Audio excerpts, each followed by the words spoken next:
and welcome to the latest video with Money to the Masses. I'm going to be asking Damien lots of questions about different investment terms to help you who, if you currently invest, understand the terms in a bit more detail, or if you are thinking about beginning investing, have a better and clearer understanding of what all of these terms mean.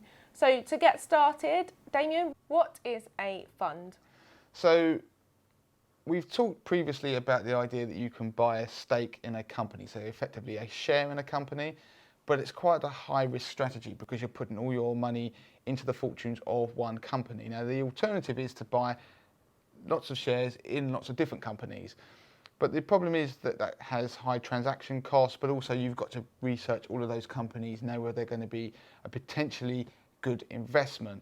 Now, a fund is a way of doing that without you having to do all the individual research, but also benefiting from the economies of scale. So an asset manager, fund house, will have a fund manager who will manage a fund to a mandate. So you might invest in UK companies. That could be any company in the UK, buy the shares of them.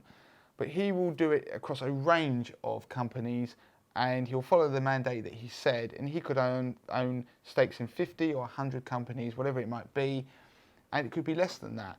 But what happens is investors can buy a stake in the fund that he's running. So you could put in £50 and you would enjoy the fruits of that asset manager's labour. So if you imagine there could be millions of people around the UK all investing small amounts of money with that particular fund manager, and they then run that money, which could go into the billions, and invest it in assets, and they benefit from the economies of scale, and you benefit from the diversification because you're not all invested in just one company but lots of companies, and you benefit from the pricing economies of scale from the pricing perspective, that you haven't had to pay all the transaction charges, etc., that would be soon rack up on your £50.